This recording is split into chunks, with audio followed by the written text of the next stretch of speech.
Wrighton, Stillman is a top-notch explosives technician. Follow his orders and disarm the explosives. Okay, but exactly who is Peter Stillman? Gotcha. I'll look him up. Hold on a moment.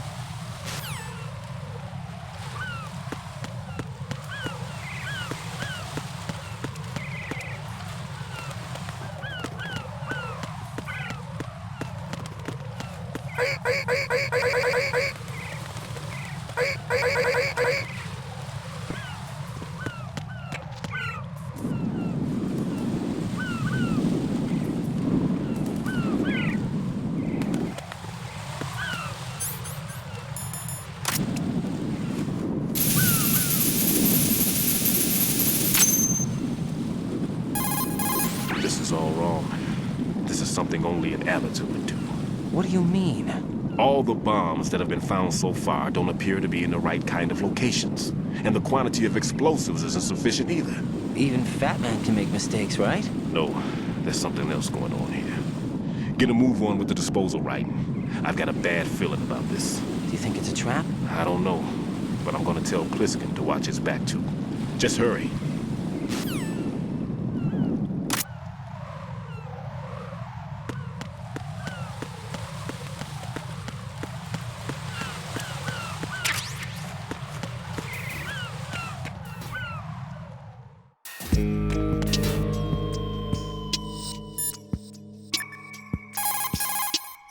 One more bomb defused. There was one I managed to find only because I took a good look in first-person view. You should try it too. Tell me a little more about Dead Cell. Dead Cell was a shadow unit within the SEALs organization. Right. They handled surprise raids on vital government facilities, didn't they? Yes. They were originally put together to check the nation's military security system. The unit was the brainchild of ex-President George Sears. Dead Cell was a secret unit positioned at the opposite end of anti-terrorist outfits such as Delta Force and SEALs. Were they always a... Group of madmen? Yeah. No. They got weird when Colonel Jackson, Fortune's husband, was sent to jail. Sent to jail? For what? Corruption. He misappropriated government funds. Sounds like he deserved it. That's what everybody else thought, except for the members of Dead Cell. They felt the colonel was falsely accused. Fact is, they took the case to the powers that be, but they never managed to reopen the case. Was there any truth to their claim? Who knows? Whatever the situation is, Dead Cell's name was tainted. And Colonel Jackson? He was being held at Leavenworth. Was? Meaning he's been released? Well, in a manner of speaking, the colonel's dead. Apparently, he lost the will to live and died in prison. The members of Dead Cell snapped with the loss of their leader. They underwent a radical change and became uncontrollable. And that's why they undertook this terrorist operation. Seems as good a reason as any.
Jack, do you need to save?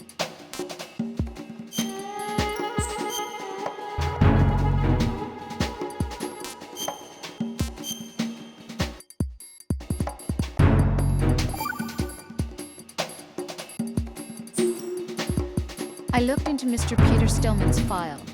Full name is Peter Stillman, known as Peg Leg Peter.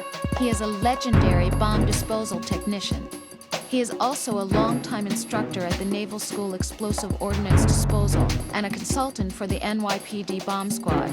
5 years ago, he lost his leg in an accident, and since then, he hung up his gloves to focus on being a lecturer. He was called back into service because, as he said, he is the only explosive specialist who can stop Fat Man. Although no longer an active consultant, he is still without a doubt the #1 guy when it comes to disarming explosives. He should be very helpful to you.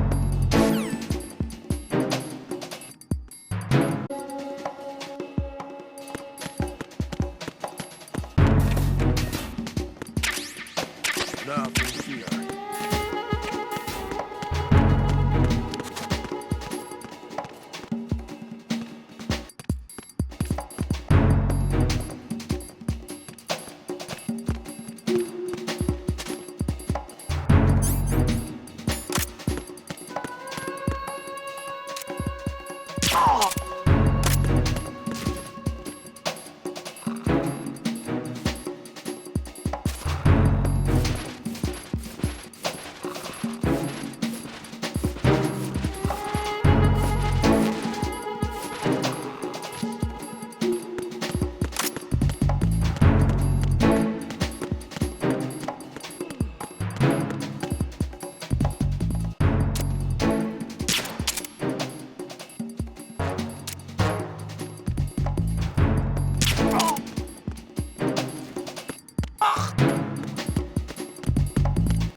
There's somebody there.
That's a tranquilizer gun with a sound suppressor.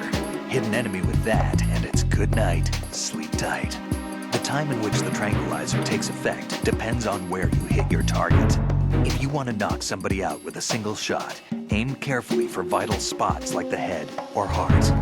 I think I've seen this modified gun before. Yeah, it looks like the same gun used by Solid Snake 2 years ago. Following that terrorist incident, similar models were made and sold among the fans of his exploits. I think that's one of them. That's an American military M9 modified for tranquilizer bullets. When the tranquilizer bullets hit a target, the round uses the force of the impact to mix the drug, also producing a gas in the process. The pressure of the gas drives a built-in piston that injects the target with a powerful anesthetic. It's like firing a small hypodermic syringe. This M9 is a tranquilizer gun that knocks out the enemy. It doesn't kill them. Vamp is a member of Dead Cell. Born in Romania, his specialty is knives. But I guess you know that by now. When he was just a kid, he lost his family to a terrorist bomb that went off in a church they were attending. His body pierced by a crucifix, Vamp was buried under the rubble for 2 days before he was finally rescued. During those 2 days, he survived by feeding on the blood of his family to quench his thirst. That was how he acquired a taste for blood. So that's why they call him Vamp. No, Vamp isn't for vampire, it's because he's bisexual. Rumor has it, Vamp was the lover of Scott Dolph, the Marine Commandant who accidentally died 2 years ago. Scott Dolph was also the father of Fortune, the Dead Cell leader. Fortune's old man? But Fortune and Vamp. You noticed, eh? Not bad for a rookie. All right. As you say, Vamp and Fortune are very close. Not lovers, but very close. Friends? No, there's more to their relationship than that. But Vamp was her father's lover. Would it have been better if it was with her mother? Well, I don't really think they care what you think. Focus on the mission. by the way, have you ever met the guy before? No. But he seemed to know you. Right. Well, no, it can't be. What? Nothing. I told you the Dead Cell is a group of madmen. I wouldn't take anything they say very seriously.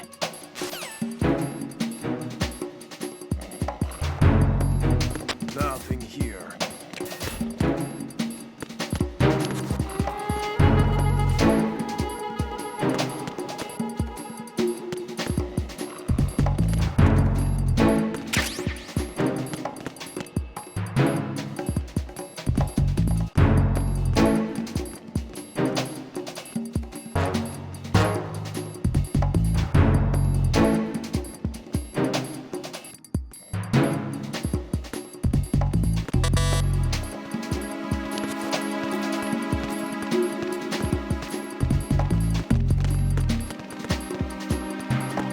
Freeze!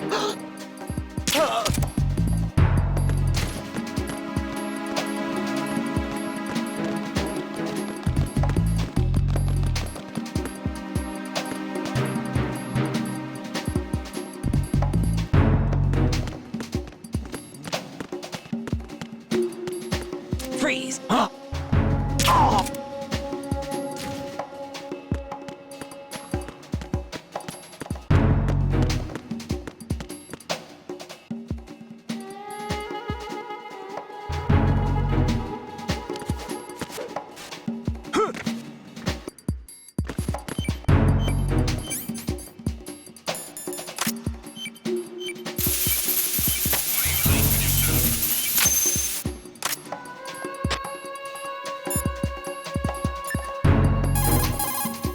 This is Raiden. I just finished disposing of the C4 in Strut F. Found explosives on B1. Well done. It looks like there are no more bombs in that strut. Now, head for the other struts. Stillman, tell me something about Batman. Well, to start, he was born the son of a clockmaker, neglected by his parents and without friends. It seems that he spent a lot of time by himself in his father's workshop. Maybe that was the reason, I'm not sure, but apparently he has had a tremendous fascination with clock mechanics since he was a child. It was at the age of 10 that a guidebook that he found on the internet changed his life forever. That guidebook served as a basis of his eventually piecing together an atomic bomb. It was from there that he came to be known as Fat Man. Soon enough, there was no one associated with bombs that didn't know his name. In a sense, Fat Man was a hero. Although what he did was recognized only by those in the trade, I'm sure that it served to greatly stir the ego of the teenage boy at the center of it all. But he leaves his mark nowhere else. Apparently, he was hated and shunned by everyone in the school. So he went on to focus all his energy on explosives. He scorned the reality that surrounded him and instead chose to embrace a world that would easily grant him recognition. Well, to be sure, it never amounted to anything more than, say, occasionally bringing a gun into school. Eventually, Fat Man came to Indian Head, the exercise training facilities of the Naval School Explosive Ordnance Disposal at which I was a lecturer. He absorbed all kinds of knowledge, as if he hungered for bombs. Close to 20% of the students at Indian Head flunked out of what is truly a hellish curriculum. Despite this environment, he achieved extraordinarily high marks that were without precedent. After leaving Indian Head, he joined up with Nest, said to be the most accomplished bomb disposal unit. It was there that he apparently got into some trouble. What exactly? He got me, but Fat Man was definitely not cut out for group operations from the very start. Having been ousted from Nest, he was picked up by Dead Cell, which was already becoming notorious for being a motley crew of sorts. It seems that it was through surprise attack maneuvers later conducted by Dead Cell that Fat Man completely subdued his former companions from Nest. While being the most peculiar individual among my students, he was also the most talented. Be sure not to underestimate him. Are we clear?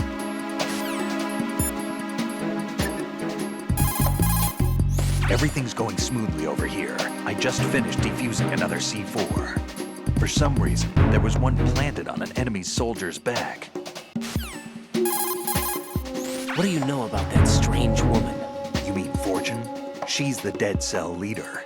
Her real name is Helena Dolph Jackson, known to her friends as Lady Luck. Lady Luck. Yeah, she got the name because bullets seemed to veer away from her in battle.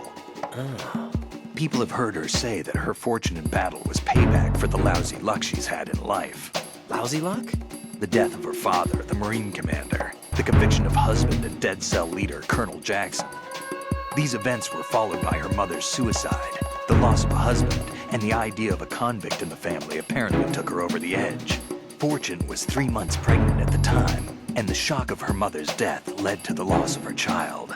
Add to this her husband's death in prison a few months later, and to sum it up, in the 6 months after her father's death, she lost her family and everything that mattered in her life. Jeez, she's had it rough. Yeah, the thing is, she didn't grieve long. Instead, she joined the military. Now why is that?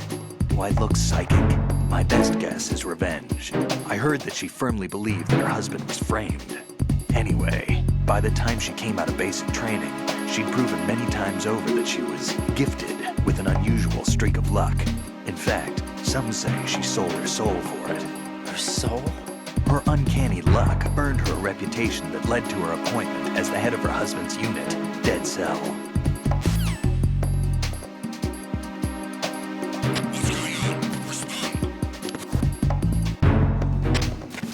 Communications with Strut F have ceased.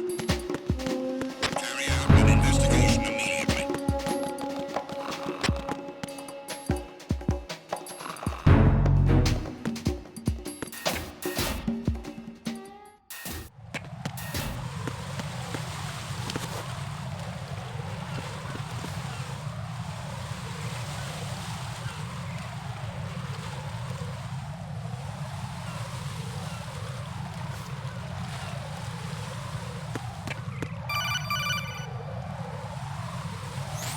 Be careful, there are Claymore mines around there. Who is this? Stealth-equipped Claymore mines, invisible to the naked eye. Use the mine detector. Identify yourself. Just call me Deep Throat. Deep Throat? You mean from Shadow Moses? Mr. X, then.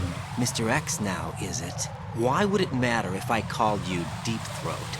Never mind about that. Why did you contact me? Let's just say I'm one of your fans. Colonel, someone calling himself Mr. X just contacted me. Do you know anything about it? No. And whoever it wasn't a burst transmission. The transmission was sent from within the big shell. He called himself Deep Throat at first. Do you think... I caught that part too. But the possibility of it being true is none. Gray Fox was the one who used that alias in Shadow Moses, and he's dead. Is it an enemy trap? Could be. Exercise extreme caution.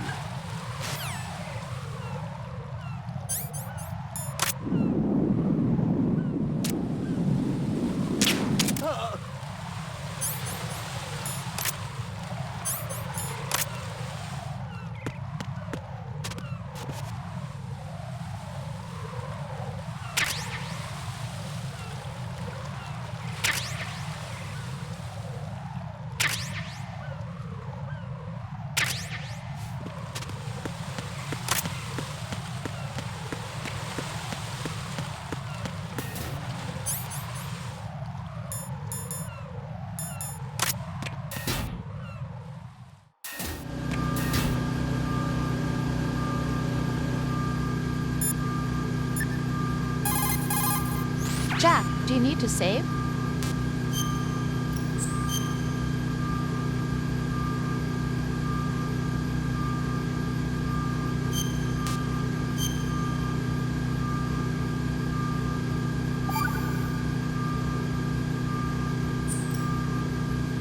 in there.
I've taken care of that annoying fly. What's the situation over there?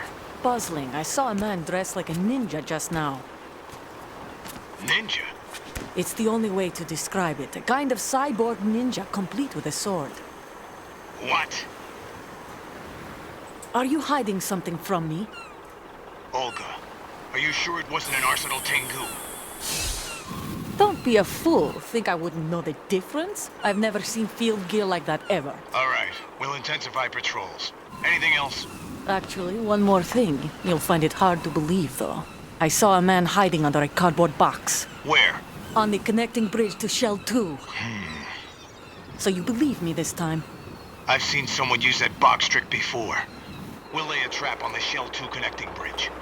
Over and out then. Freeze! You must be one of Dead Cell. Course not. What a thing to say. Drop your gun! Not a chance.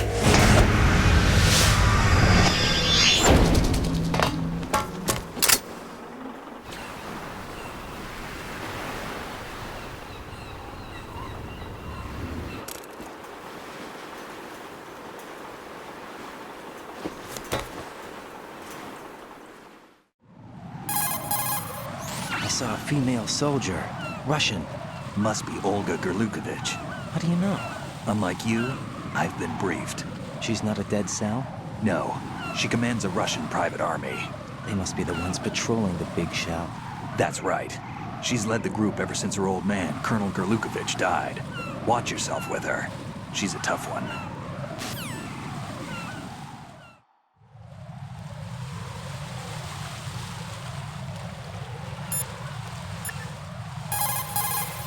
Jack, do you need to save?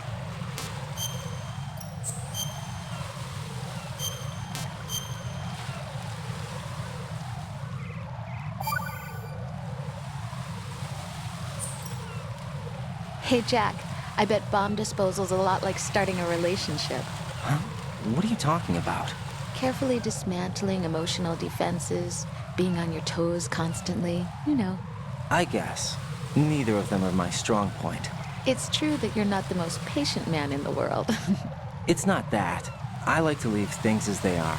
Are you afraid of what might be hidden inside? Not afraid, just unwilling to deal with complications. Like me? You're... Hey, Jack, yeah. do you know why I took this job?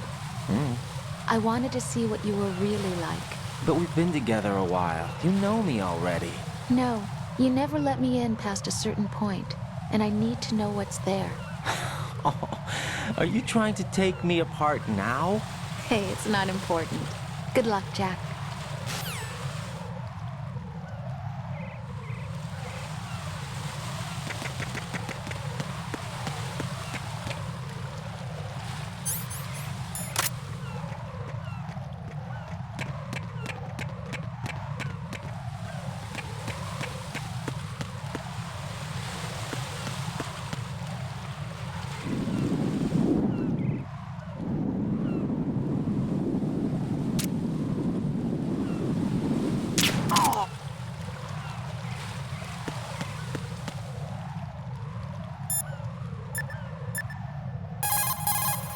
Don't even think about searching for the bomb while looking over your shoulder for the enemy.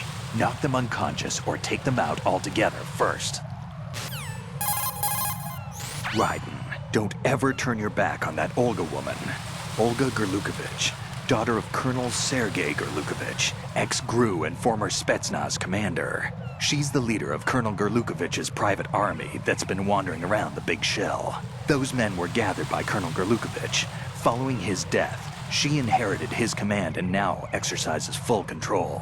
Her father's name was widely respected throughout the old Soviet regime, and he was the goal of just about every military man. Why would a respected soldier become a leader of those cutthroats? The collapse of the Republic resulted in a lot of unemployed soldiers. Most found themselves suddenly cast out into the civilian world, hopelessly lost. The colonel took these men in.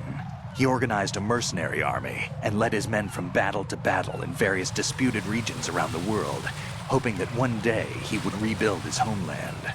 Rumor has it that during the Shadow Moses incident, he planned a rendezvous with Liquid Snake's men and assist in their uprising. I assume that the revolt figured into his reconstruction plans for the Soviet regime. I also heard that Ocelot, Liquid's right-hand man, was an old friend of the colonel's back in the old days of the Soviet Union. In any case, Olga inherited her father's military genius and has become a force to be reckoned with. She was born and raised on the battlefield, and she's as tough as she looks. Not my ideal choice for a date. You sound like you've met her. No, I haven't had the pleasure. Just remember what I said. Don't turn your back on her.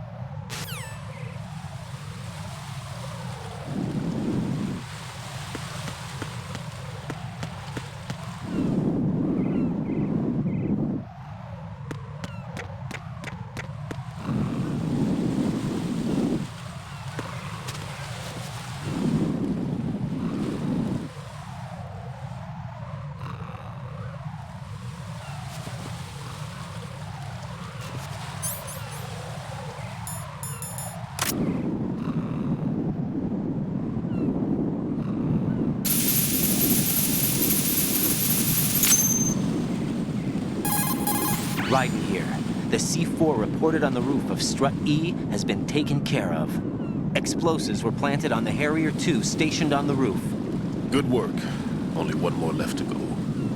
This is Pliskin. Do you read me, Pete? I'm here. What's up? Raiden, you need to hear this too. I'm listening. I checked out the bottom of Strut H for you, Pete. Wait, what's this about? I asked Pliskin to look around. Knowing Fat Man, I can't shake the feeling that all the bombs so far were just wrong. So did you find anything?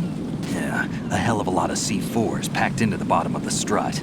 Pete called it right. I knew he had the real thing up his sleeve. So all the other ones were dummies? No, they're a threat, all right. But the detonation wouldn't be enough to destroy the entire shell. But the C4s Pliskin found would inflict serious structural damage. That's not the bad news either. These are sensor-proof. What? New model, I guess. The ionization sensor can't detect them. The whole thing is sealed tight to prevent vapor leak, and there's no trace of that cologne signature. Pete, looks like he fooled you. Yes. But you managed to find the thing anyway. It was sheer luck. Bombs that are invisible to the sensor? Any ideas, Pete? Are there more out there? I will see for myself. You can't move fast enough. He's right. I can try the spray from a distance. Hold on. There's something not right about this one. I can feel it. Well, Pete, should I come back and get you? No, there's no need. Raiden, you have one left to go, correct? Right, except for those scentless ones. How about you, Pliskin? I have 2 left, not counting this one. Okay. It'll have to be me. I have the level 4 card that'll get me into Shell 2 in any case. You'll never make it. With that bad leg of yours, they'll spot you for sure. That won't happen. I can walk just fine. I can even run. What do you mean? That bomb 5 years ago, I messed up. Even with all my experience, I lost it. And the church was lost in the explosion. All those kids playing nearby, too. These past 5 years, I've lived a lie. Lied? Yes, lied. I didn't lose my leg in the explosion. So many dead. All because of my mistake. All I could think about was hiding from the crime, shielding myself from the public outcry. I wanted people to be sorry for me, for my weakness. I faked being a victim myself because I couldn't bear to face the families of the real victims. This is no prosthetic. I can keep my footing on catwalks and hike over deserts. I lived my lie so well I haven't even answered to myself for my sins. It was supposed to be a shield, and it's become a shroud instead. I've killed my soul by playing the victim. Instead of protecting me, it's made my life even more hellish. What good can that do the victims? I know. I'm a coward. Hey, Pete. God forgive me. I can walk with my own 2 feet, and I need them to stop Fat Man. His crimes are also mine. One of omission and arrogance. No one should teach the skills I taught him without a clear conscience. This is the only way I can diffuse my own sins. I get you, Pete. That one's all yours. You got it, Raiden? I understand. Pete, I've taken care of guards in struts G and H of Shell 2. I wouldn't recommend you go into any of the other struts. I owe you one. I'll get back to freezing the baby bombs then. You do that too, Raiden. I'm on it. I'll have the radio with me if you need to get in touch. Just don't ask for Peg Leg Peter. He's gone for good.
Jeff, is that you?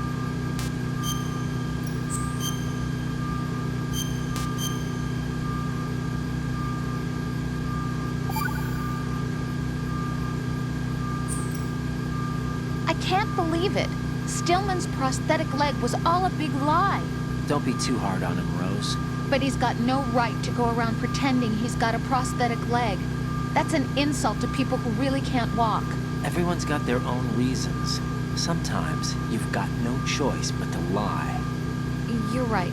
I guess it is necessary sometimes. Rose. It's nothing. Well, see ya.